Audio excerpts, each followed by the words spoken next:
नमो नमः। आज का पंचांग। आज श्री संवत 2082, सूर्य दक्षिणायन, उत्तर गोल, वर्षा ऋतु, सौर मास भाद्रपद 26 गते, भाद्रपद कृष्ण पक्ष की उदय व्यापिनी पंचमी तिथि। शुभ दिन है शुक्रवार और नक्षत्र है भरणी।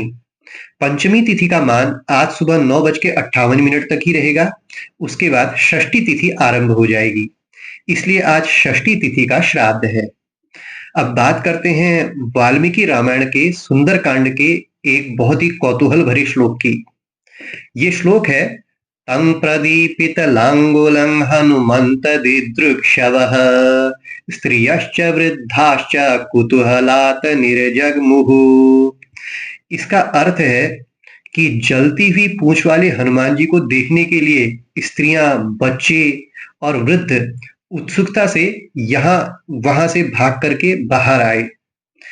रामायण की एक बहुत विनोदी घटना है। बात तब की है जब हनुमान जी लंका दहन करके सीता माँ की सूचना लेकर भगवान श्री राम के पास आए थे। उस दिन से ही जो लंकापति रावण थे वो हनुमान जी की पूंछ से चिढ़ गए। रावण विचार करने लगे कि मैं हनुमान जी की पूंछ किसी तरह से नष्ट करूंगा, उसे उखाड़ दूंगा। एक दिन हनुमान जी एक शिला पर बैठ करके राम नाम जप कर रहे थे, तभी वहां गुप्त तरीके से चुपचाप रावण आ गया और रावण ने भगवान शंकर का नाम लिया, क्योंकि भगवान शंकर का भक्त था रावण। और हनुमान जी की पूंछ को उठा के खींचने लगा कि इसे आज उखाड़ ही देता हूं। हनुमान जी ने देखा कि उनकी पूंछ को कोई खींच रहा है, तो उन्होंने युक्ति लगाई और आकाश मार्ग में उड़ने लगे। रावण शिव भक्त था, भगवान शिव से प्रार्थना कर रहा था अभी तक कि ये पूंछ उखड़ जाए, मैं खींचूंगा इसको, उखड़ जाए। और जब अब हनुमान जी आसमान में उड़ने लगे तो उनके साथ साथ पूंछ पकड़ के रावण भी उड़ रहा है। तो अब भगवान शिव से प्रार्थना कर रहा है कि कहीं ये पूंछ उखड़ न जाए, प्रभु इसे न उखड़ने देना। और यदि पूंछ उखड़ गई तो कहां कहां जाकर गिरूंगा पता नहीं है फिर तो, कि इतने ऊंचे उड़ गए हैं। जैसे ही हनुमान जी थोड़ा नीचे आए, रावण ने थोड़ा सा बुद्धि से काम लिया, युक्ति लगाई अपनी और नीचे उतरा और वहां से भाग गया। किंतु इसके बाद भी रावण हनुमान जी की पूंछ को नष्ट करने के लिए षड्यंत्र करते रहा। उसने एक बार 4 सेनाएं तैयार करवाई। उसमें ऊंट सवार, घुड़सवार, रथ सवार और पैदल सेना। इन चारों सेनाओं को आक्रमण करने के लिए भेज दिया हनुमान जी के पास। हनुमान जी और रावण की इस सेना के बीच भयंकर लड़ाई हुई। सबको हनुमान जी ने मार दिया। रावण के गुप्तचर जब सूचना लेकर के दरबार में पहुंचे, थके हारे मारे पीटे, तो रावण ने पूछा सेना कहाँ है। अब गुप्तचर कहने लगे महाराज सेना तो पूरी साफ हो गई। रावण बोला वो बंदर कहाँ गया। बोले वही है महाराज। रावण बोला कि फिर तुमने तो छद्म युद्ध करना था, उसके सामने क्यों गए, आगे से नहीं पीछे से हमला करते उस पर। तो गुप्तचर ने कहा महाराज क्षमा करें, आगे वाले तो कुछ देर टिक भी गए थे, लेकिन पीछे वाले तो एक ही बार में साफ हो गए। रावण बोला एक ही बार में साफ हुए, वो कैसे। गुप्तचर ने उत्तर दिया महाराज पीछे उस बंदर की पूंछ जो थी।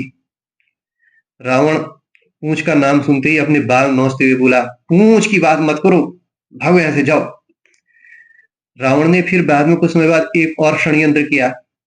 अब इस बार उसने सहस्त्र, 1000 अमर राक्षस,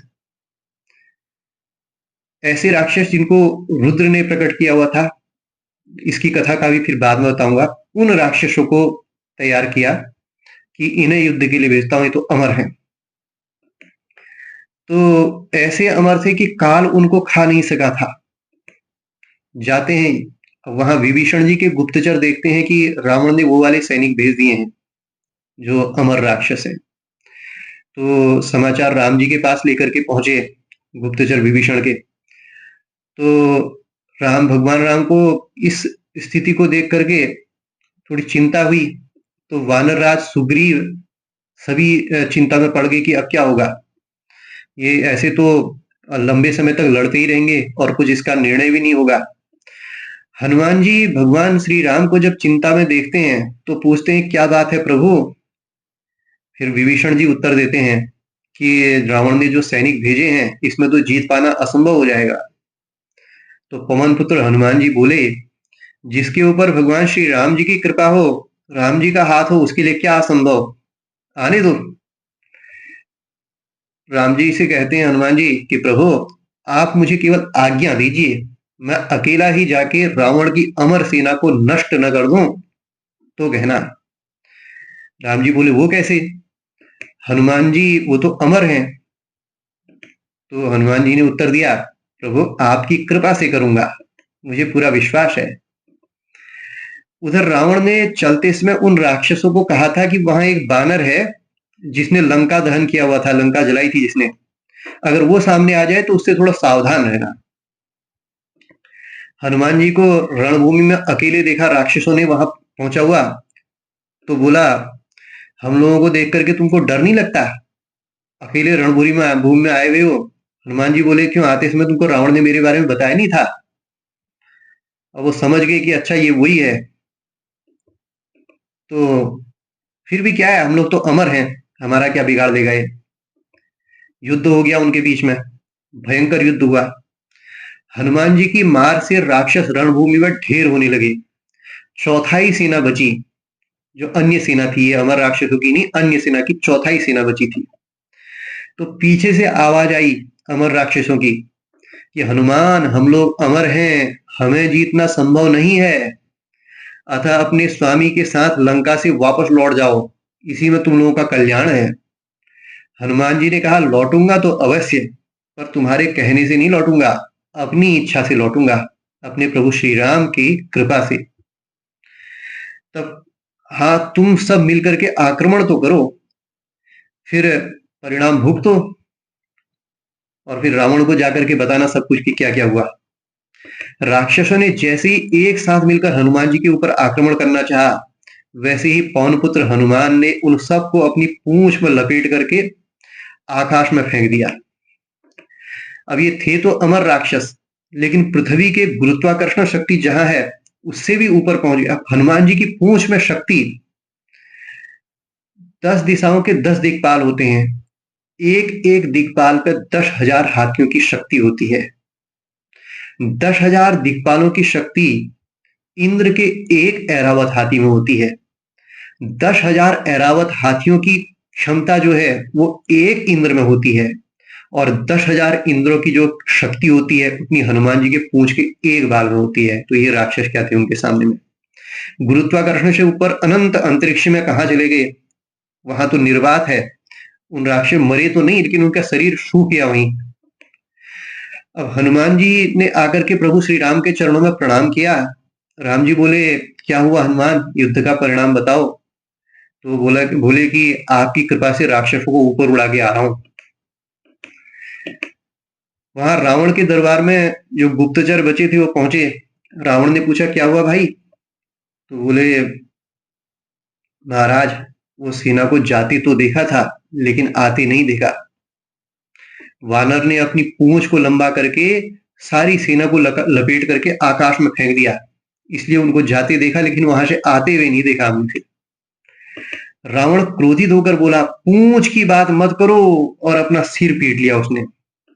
रावण अब भली भांति जान चुका था कि यहां वहां सब जगह हनुमान जी की तो पूंछ है, उनके अतिरिक्त कोई किसी को पूछता ही कहां है।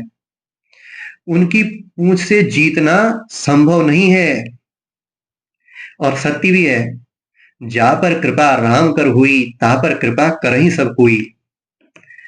भगवान की कृपा जिस पर हो उसे ही तो सब जगह पूछते हैं, उन्हीं की बड़ी पूंछ होती है। और जब कृपा न हो तो लोग कहते हैं कि अब यहां हमारी कोई पूंछ नहीं रही। जात पात पूछे नहीं कोई, हरि को भजे सो हरि का हुई। जात पात की पूंछ नहीं होती, जो हरि को भजते हैं वो हरि के हो जाते हैं, और सब जगह उन्हीं की पूंछ होती है। जय श्री राम, हर हर महादेव। आज का दिन सबके लिए मंगलमय हो, इसी शुभकामना के साथ नमो नमः।